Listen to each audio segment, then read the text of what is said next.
Hello students, welcome back to the journey of economics, and today we're going to start with the new chapter. The chapter name is your oligopoly market. इसके पहले जो है हमने different forms of market cover किए हुए हैं पिछले chapters में, right from the perfect competition, monopoly, monopolistic competition, and हमने उसके कुछ एग्जांपल्स देखे. Short run, long run equilibrium होता क्या है, what exactly is there in the practical life, वो सब चीज़ों को भी कवर करने की कोशिश की है. And there are the many more things जो हमने ऑलरेडी मोनोपोलिस्टिक कंपटीशन में देखा हुआ है. So now the new chapter, the chapter name is oligopoly market. What do mean by the oligopoly market? आपको पता है ओलिगोपोली मार्केट एक ऐसा मार्केट है जहाँ पे there are the only few sellers. There are the only few sellers who are selling their goods and services. That is known as what your oligopoly market. Now poly means what, you are aware of the seller, and oligo means what? Oligo means का मतलब होता है आपका few sellers. Now जैसे perfect competition है, जैसे monopoly है, जैसे मोनोपोलिस्टिक कंपटीशन है, वैसे यहाँ पे आपका क्या है, ओलिगोपोली एक नया फॉर्म्स ऑफ मार्केट है. अगर मैं बात करूँ प्रैक्टिकल लाइफ्स की, तो प्रैक्टिकल लाइफ में आपके सिर्फ दो ही मार्केट हैं जो यहाँ पे इम्प्लीमेंट होते हैं मोस्टली. एक है आपका मोनोपोलिस्टिक कंपटीशन और दूसरा है आपका ओलिगोपोली.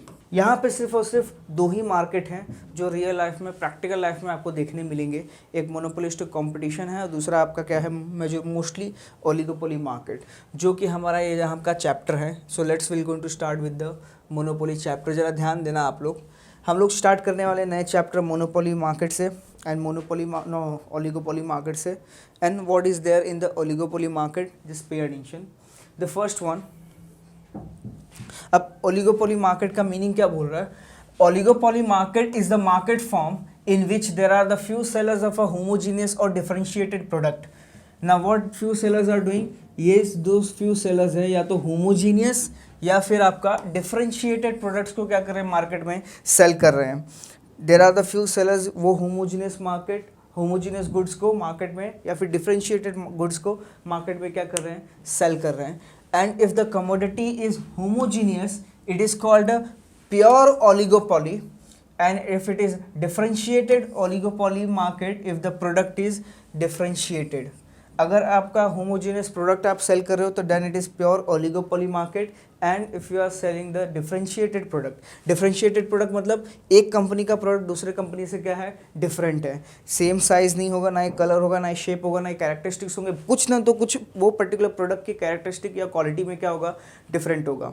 सो दैट इज में nothing but the differentiated product. Homogeneous मतलब same size, same colour, same shape, same design, same taste and same weight और बहुत सारी ऐसी चीज़ें होती हैं. So basically if you going to see कि अगर कमोडिटी होमोजीनियस है तो वो होता है प्योर ओलिगोपोली, और अगर डिफरेंशिएटेड है तो वो होता है डिफरेंशिएटेड ओलिगोपोली. अब जरा ध्यान देना. Apart from this, if you going to see, theoretically entry into the oligopoly market is allowed, but in reality it is very difficult.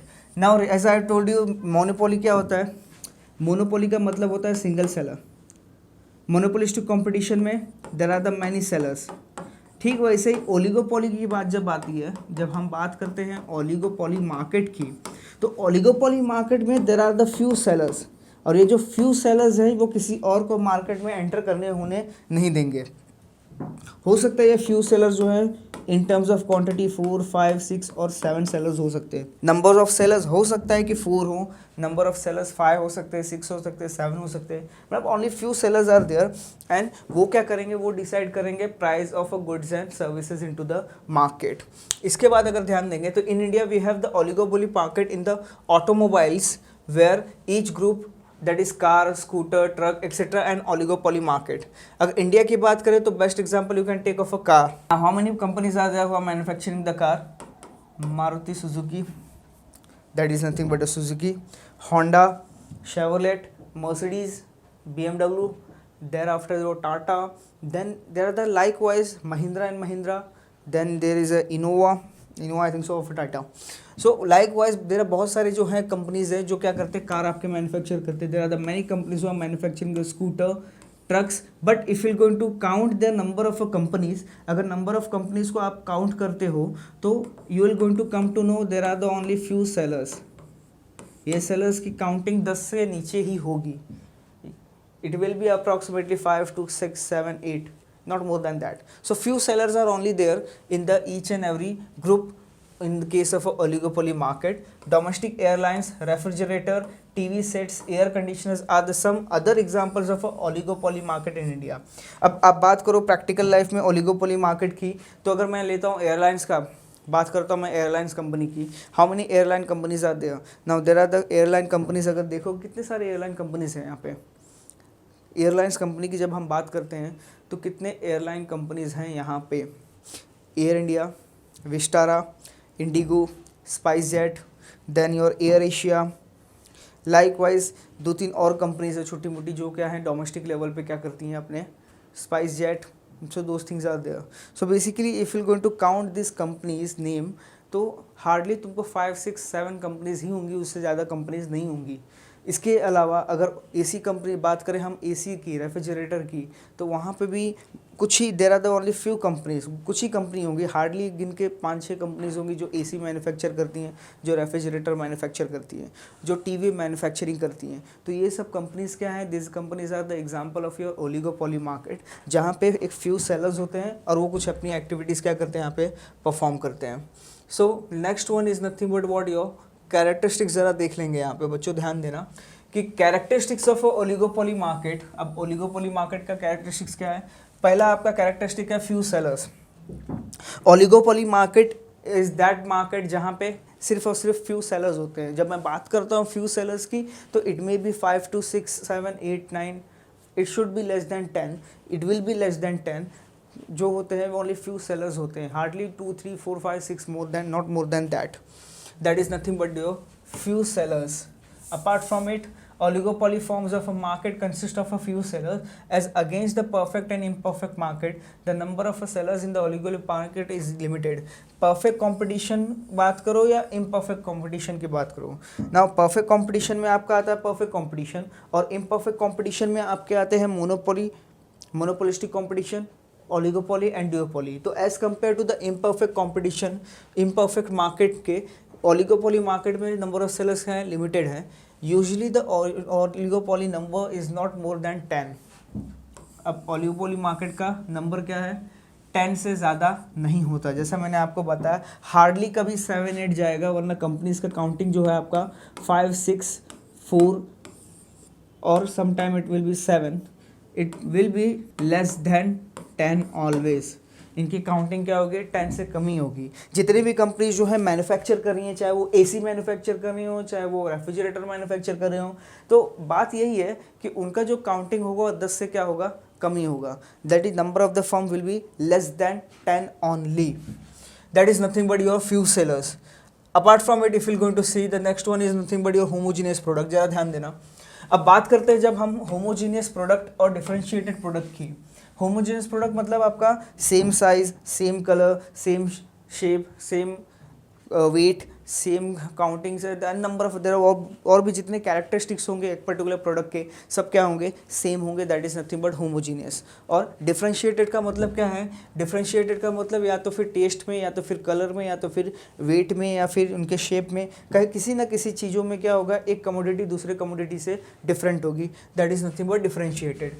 Oligopolist usually sells the differentiated product, and differentiation is in the form of a trademark, design, service. Developing brand equity has become important for the oligopoly firm.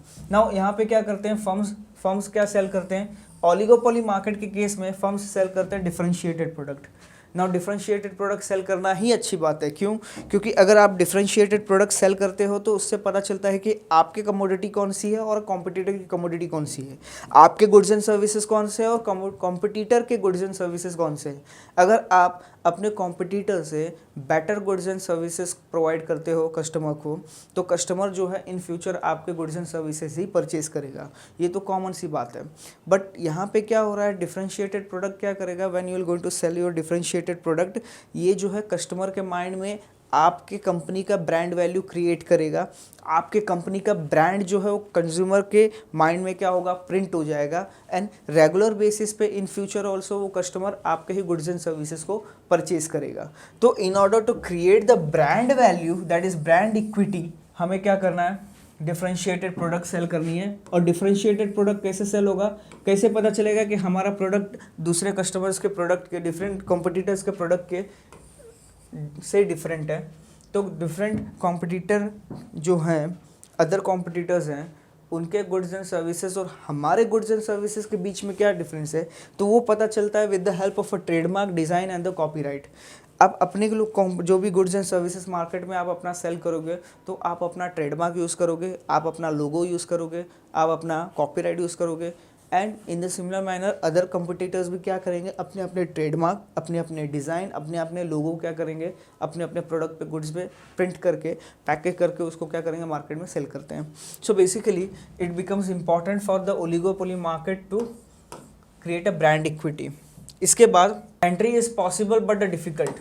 Now यहाँ पे in case of oligopoly market में अगर ध्यान दोगे तो यहाँ पे entry क्या है, आपकी एंट्री पॉसिबल है बट लेकिन डिफिकल्ट है। क्यों?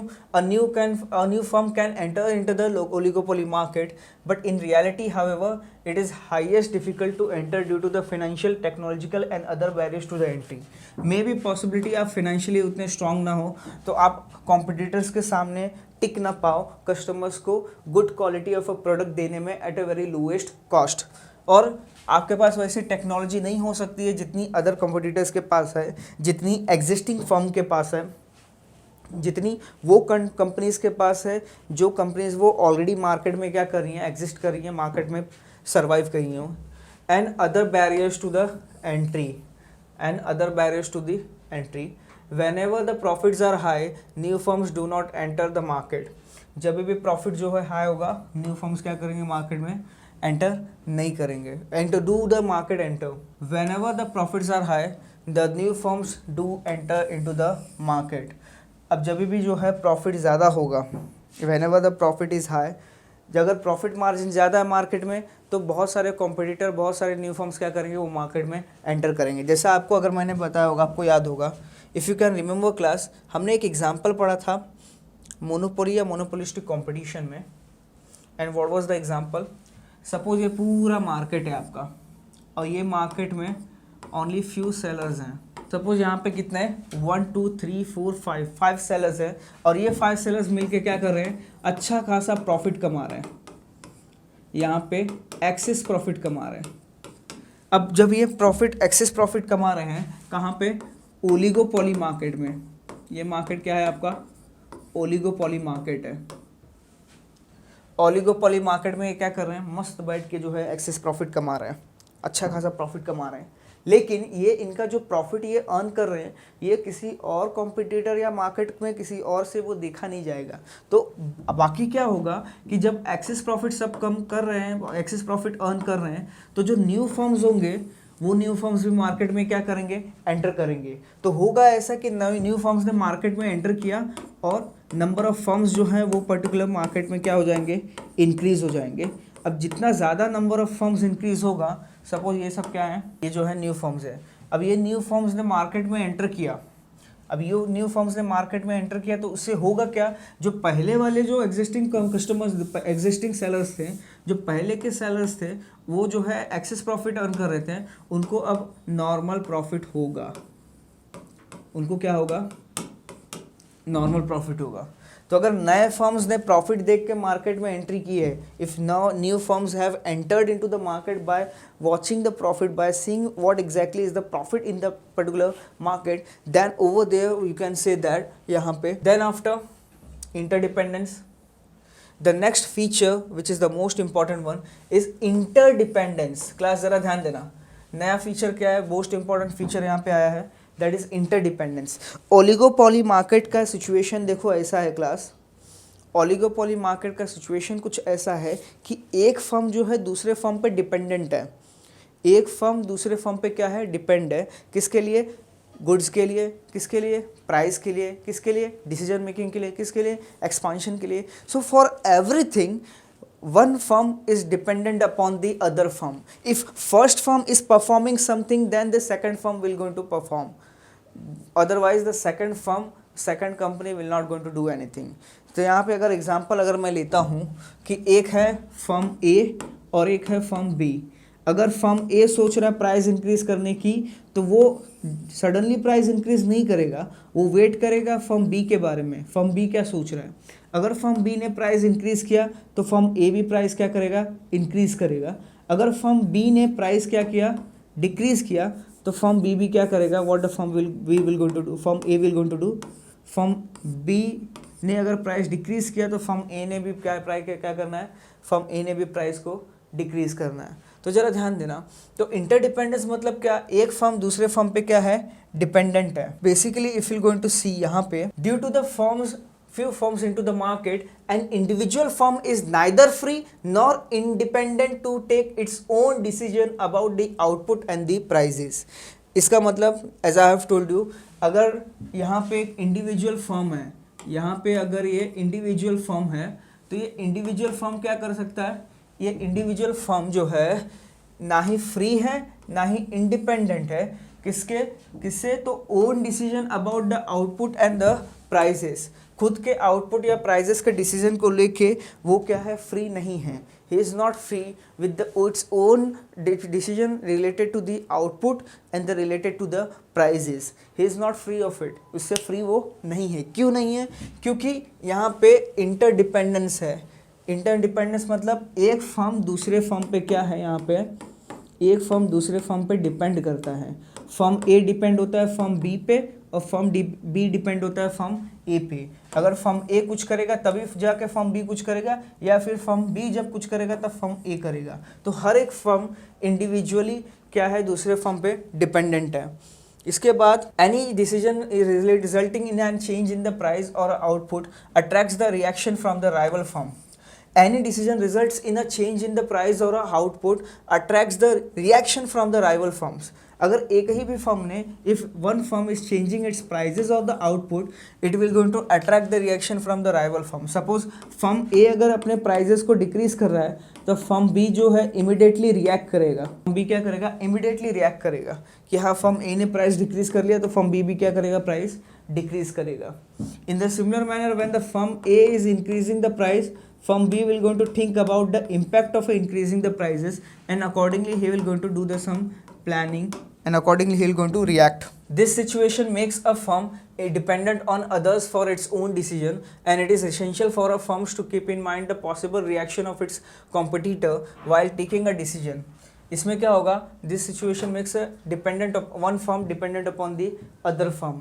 एक फर्म दूसरे फर्म पे क्या है, डिपेंडेंट है। और इसके साथ ही क्या होगा, इसके साथ ही अगर आप देखोगे तो यहाँ पे there is a requirement of understanding of the group behaviour. अब रिक्वायरमेंट क्या है यहाँ पे, understanding of a group behaviour.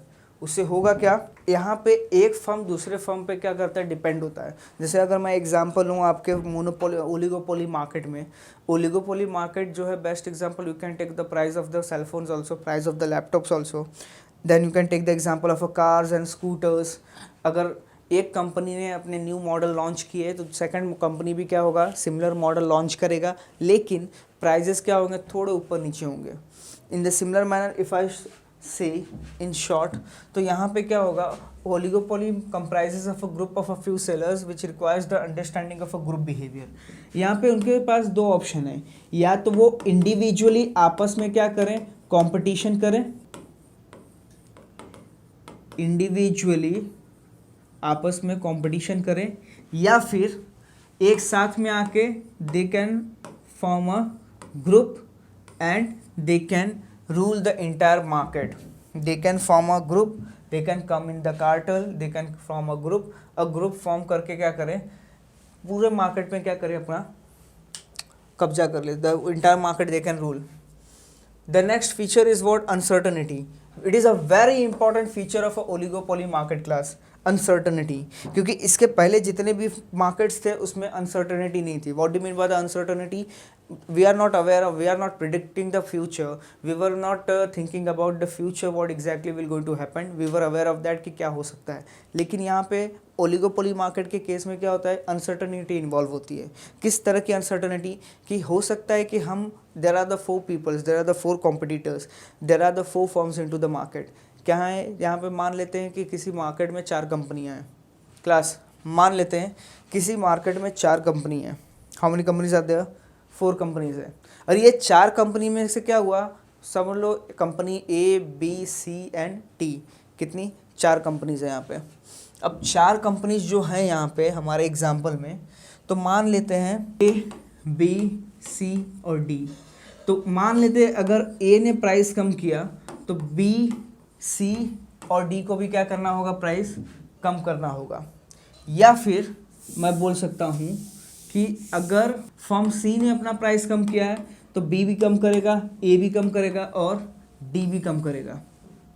लेकिन इन केस अगर फर्म ए ने ज़्यादा प्रॉफिट करने के चक्कर में अपना प्राइस क्या कर लिया, इंक्रीज कर लिया।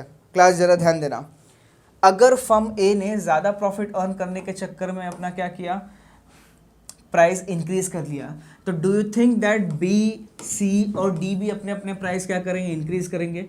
नहीं, कुछ बोल नहीं सकते। या तो ये प्राइस अपने इंक्रीज करेंगे या तो प्राइस को क्या करेंगे, डिक्रीज करेंगे, या तो फिर एज इट इज़ जो भी प्राइस होगा उसको कांस्टेंट रखेंगे। अगर मान लो यहाँ पे फर्म ए ने प्राइस 10 रुपये से इंक्रीज़ किया तो हो सकता है फर्म बी ने क्या किया, फर्म बी भी प्राइस 10 रुपये से इंक्रीज़ करेगा, या फिर फर्म बी क्या करेगा, अपने प्राइजेस को चेंज नहीं करेंगे। क्यों प्राइस चेंज नहीं करेंगे? क्योंकि जब प्राइस इंक्रीज़ होता है तो डिमांड क्या होता है, डिक्रीज़ होता है। अगर फर्म ए ने प्राइस इंक्रीज़ किया है तो बी, सी, डी हो सकता है अपने अपने प्राइजेस को चेंज नहीं करेंगे। क्यों नहीं करेंगे? क्योंकि अगर वो सब प्राइजेस चेंज नहीं करते हैं तो ए के कस्टमर्स कहाँ चले जाएंगे, बी, सी और डी के पास। क्यों? क्योंकि बी, सी, डी ने प्राइजेस को चेंज नहीं किया है। प्राइस किसने चेंज किया, ए ने। अगर प्राइस ए ने अपना प्राइस इंक्रीज कर लिया तो सब कस्टमर्स कहाँ से परचेस करेंगे, बी, सी और डी के साथ। तो ये भी एक अनसर्टनिटी है जो इन्वॉल्व होती है। या फिर हो सकता है कि चारों जन मिल के जो है प्राइजेस को इंक्रीज करें और उससे हुआ क्या, उससे उन्हें थोड़ा कम प्रॉफिट हो रहा है, लेकिन it is good for them. So we can not say, यहाँ पे कुछ बोला नहीं जा सकता, अनसर्टनिटी इन्वॉल्व है, कुछ भी हो सकता है। दैट्स वाई यहाँ पे एक फीचर क्या है इनका, अनसर्टनिटी। इसका मतलब क्या है, interdependence on the other firms for one's own decision creates an atmosphere of uncertainty about the output and the prices. होता है, हो सकता है अगर मैंने अपने आउटपुट और प्राइजेस से रिलेटेड कोई भी डिसीजन लिया कि मुझे आउटपुट इंक्रीज करना है या फिर मुझे प्राइजेस को इंक्रीज या डिक्रीज करना है, तो उसका इम्पैक्ट जो है सब पे होगा। If an oligopolist increases its output to capture the large portion of the market, others too will react in the similar way. If an oligopolist increases his output to capture the large portion of the market, suppose मैंने क्या किया, अपना market में capture करने के लिए, अपना market में पूरे मार्केट में कैप्चर करने के लिए मैंने अपने गुड्स एंड सर्विसेज का सप्लाई मार्केट में इंक्रीज़ कर दिया। मैंने बहुत ज़्यादा अपने गुड्स एंड सर्विसेज को मार्केट में सप्लाई किया, हर एक जगह पर, हर एक कोने में, हर एक डिस्ट्रिक्ट में, हर एक स्टेट में, सब हर जगह पे मैंने क्या किया, अपने गुड्स एंड सर्विसेज को मार्केट में सप्लाई कर दिया। उससे होगा क्या, जहाँ पे भी मेरे प्रोडक्ट अवेलेबल होंगे वहाँ पे कस्टमर्स मेरे प्रोडक्ट को क्या करेंगे, परचेज़ करेंगे। क्योंकि एफएमसीजी और ओलिगोपॉली का केस कुछ ऐसा होता है क्लास बच्चों कि वहाँ पे मोस्टली कोई कंपनी नहीं देखता कि कौन से ब्रांड की ये कंपनी है, कौन से ब्रांड का ये कमोडिटी है। मोस्टली कोई कंपनी नहीं देखता, हर सब क्या करते हैं, वो प्रोडक्ट क्या करते हैं, कंजम्पशन करते हैं। तो बेसिकली अगर तुम्हारा गुड्स एंड सर्विसेज मार्केट में अवेलेबल है तभी कस्टमर्स क्या कर सकते हैं, परचेस कर सकते हैं। अगर रेगुलरली तुम्हारा गुड्स एंड सर्विसेज मार्केट में अवेलेबल होता है तो तुम्हारा डिमांड क्या होगा, इंक्रीज़ होगा और तुम क्या करोगे, हाई प्रॉफिट अर्न करने वाले हो।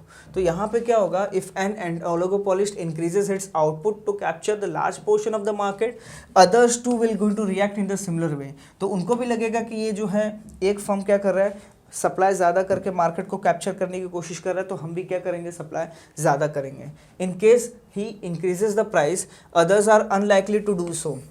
जैसा मैंने आपको बताया कि अगर एक फर्म ओलिगोपोली मार्केट में अपने प्राइजेस को इंक्रीज करता है तो अदर फर्म्स वो सेम मैनर में रिएक्ट नहीं करेंगे। They will not going to react in the same manner, they will not going to increase the prices. वो प्राइस इंक्रीज़ करेंगे नहीं करेंगे। क्यों नहीं करेंगे? क्योंकि अगर वो प्राइस इंक्रीज़ करते हैं तो कस्टमर्स वापस पहले जैसी सिचुएशन हो जाएगी कि सबके पास थोड़ा थोड़ा प्रॉफिट हो रहा है। अगर एक फर्म ने प्राइस इंक्रीज़ किया है तो अदर्स फर्म प्राइस इंक्रीज़ नहीं करेंगे। क्यों नहीं करेंगे? क्योंकि अगर वो प्राइस इंक्रीज़ नहीं करते हैं तो जो एक एक कस्टमर्स थे वो बाकी फर्म्स के पास क्या होंगे, अट्रैक्ट हो जाएंगे। अगर समझ लो, जैसा मैंने बताया आपको एग्जाम्पल में ABCD का हमने एग्जाम्पल लिया था, तो ये ABCD के एग्जाम्पल में अगर ध्यान दोगे आप तो A, B, C और D, अगर A ने प्राइस को 10 रुपये से इंक्रीज़ किया बी ने इंक्रीज नहीं किया, सी ने भी नहीं किया और डी ने भी नहीं किया, तो जो ए के कस्टमर्स हैं, ए के कस्टमर्स कहाँ चले जाएंगे, बी सी और डी के पास, क्योंकि ए ने प्राइस इंक्रीज कर लिया लेकिन B C D price increase नहीं करेंगे। ये सिचुएशन होता है आपका, that is uncertainty. in case he increases the prices, others are unlikely to do so, and these rivals will not increase the prices so that they may sell more at a lower prices. On the contrary, when an oligopolist decreases the prices, others will also going to reduce the market reduce the prices in order to prevent any reduction in the sale due to the non-competitive prices.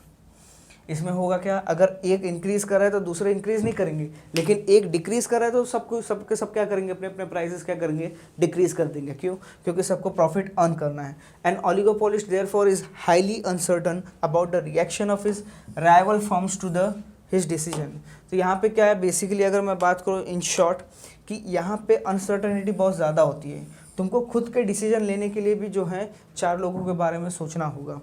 If you are taking your own decision related to your business, related to the output or related to the prices, you will have to think about the rivals.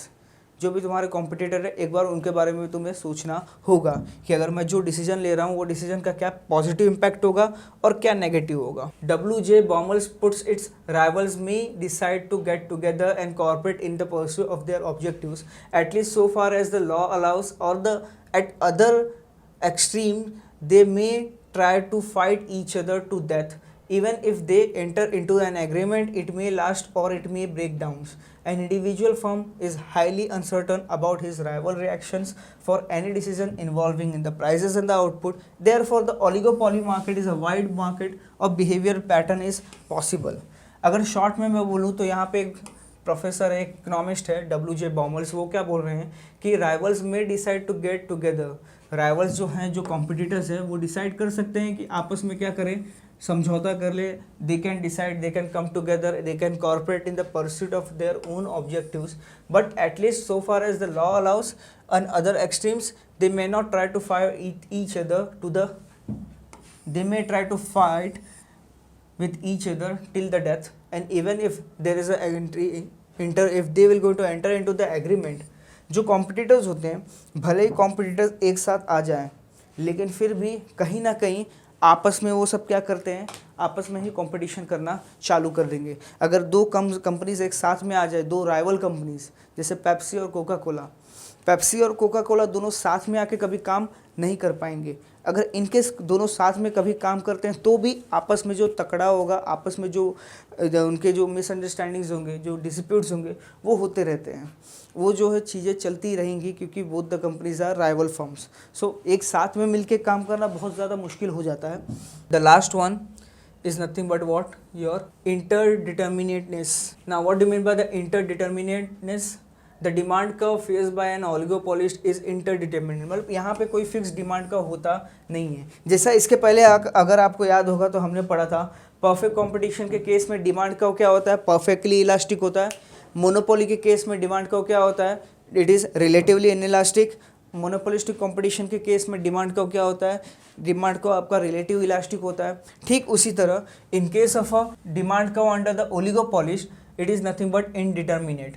Under the perfect competition, one firm being one of the largest firms has a perfectly elastic demand curve. Here is the firm is a price taker from the market, and oligopoly or monopolist being a single seller is in the position to decide its prices and thus produces and sells the output accordingly. एक monopolist भी क्या करता है, एक monopolist being a single seller is in a position, एक monopolist भी ऐसे position में होता है कि अपने प्राइजेस को डिसाइड कर सकता है, produces and sells the output accordingly, and his demand curve is therefore definite in the form of a downward sloping demand curve. यहाँ पे मोनोपोली के केस में उनका डाउनवर्ड स्लोपिंग डिमांड कर्व होता है। ठीक उसी प्रकार इन the similar manner a firm under the monopolistic competition can change the price since the number of firms being many, the impact on them is negligible. अगर वो prices को change कर देते हैं फिर भी क्या होगा, उसका इम्पैक्ट क्या होगा, नेग्लिजिबल हो जाएगा। The difference price can be justified by the product differentiation, and therefore a firm in this form of a market need not worry about the possible reactions of the rivals. अब perfect competition, monopoly और monopolistic competition. Monopolistic competition की बात करें तो यहाँ पे अगर different sellers हैं और डिफरेंट कंपनीज हैं, डिफरेंट कंपनीज ने अपने प्रोडक्ट का प्राइस डिफरेंट रखा हुआ है, तो ऐसे सिचुएशंस में क्या होगा, यहाँ के सिचुएशंस में it will not be possible कि राइवल्स क्या करें, रिएक्ट करें। लेकिन therefore the monopolist competitive firm do not like the firms in the perfect competition, and monopoly faces a definite demand curve. Firms do like the firms, therefore a monopolistic competitive firm do like the firms in the perfect competition and monopoly which faces the definite demand curve. When we talk about the oligopoly firm being dependent on other firms for its prices and the output, decision does not faces the definite demand curve, because यहाँ पे क्या होता है, prices और output क्या होते हैं, fix नहीं होते।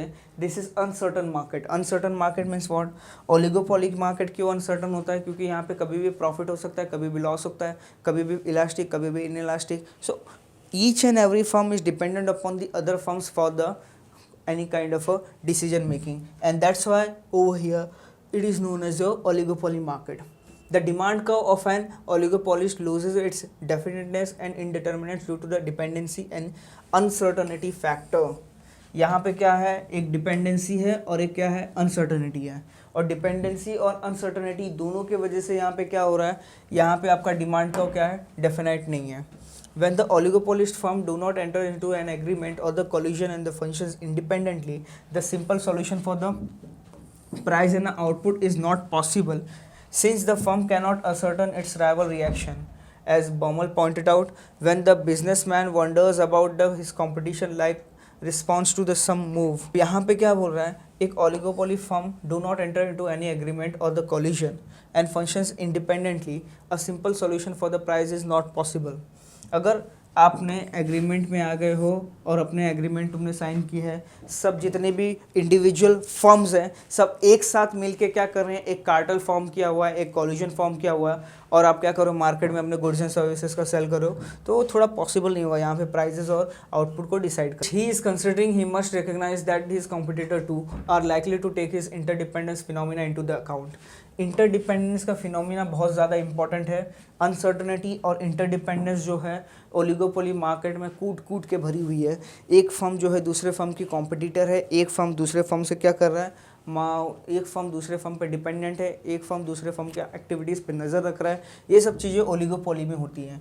The firms attempts to outguess one another is likely to lead an interplay of anticipated strategies and counter strategies which is tangled beyond the hope of a direct analysis. और यहाँ पे अगर तुमको कंपटीशन करना है तो बहुत ज़्यादा तुमको एक्टिव होना पड़ेगा, बहुत ज़्यादा तुमको कॉन्सेंट्रेट करना पड़ेगा किस पे, जो भी पॉसिबिलिटीज़ है, जो भी स्ट्रैटेजीज तुम इम्प्लीमेंट करोगे उसको लेकर तुम्हें बहुत सारे accurate, you must be accurate about the same thing.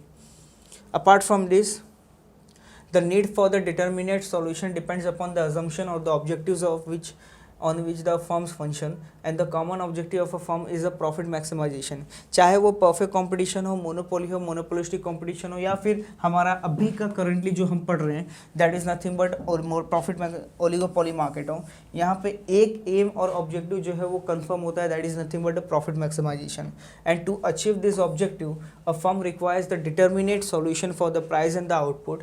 An oligopoly firm may not pursue this objective and therefore may not unduly concerns about the determinate solution. अब अनसर्टनिटी में हमें क्या चाहिए, एक प्रॉपर सोल्यूशन चाहिए। अब ये प्रॉपर सोल्यूशन कब आएगा, ये प्रॉपर सोल्यूशन हम देखेंगे हमारे नेक्स्ट सेशन में, जहाँ पे हम कंटिन्यू करेंगे with the 6.3. So till the time, what all of you will going to do, you will just going to revise the features of a oligopoly market. बहुत ही ज़्यादा इंपॉर्टेंट है ओलिगोपोली मार्केट। जैसा मैंने आपको बताया कि यहाँ पे एक फर्म दूसरे फर्म पे टोटली क्या होता है, डिपेंडेंट होता है, और अनसर्टनिटीज़ बहुत ज़्यादा इन्वॉल्व होती हैं। हो सकता है मैं कुछ एक्टिविटी परफॉर्म करने की या न्यू प्रोडक्ट में लॉन्च करने की सोच रहा हूँ जिसकी वजह से पूरा मार्केट में कैप्चर कर सकता हूँ, तो उसके बारे में आप सबको सतर्क होना बहुत ज़रूरी है एज अ बिजनेस फर्म। तो बहुत सारे ऐसे चीज़ें हैं which will come under the oligopoly market, and हमने इसे कैरेक्टरिस्टिक्स क्या किया, ख़त्म किया। So till the time what all of you will going to do, you will just going to revise the monopoly, you will just going to revise the oligopoly market features, and then we'll continue in the next lecture.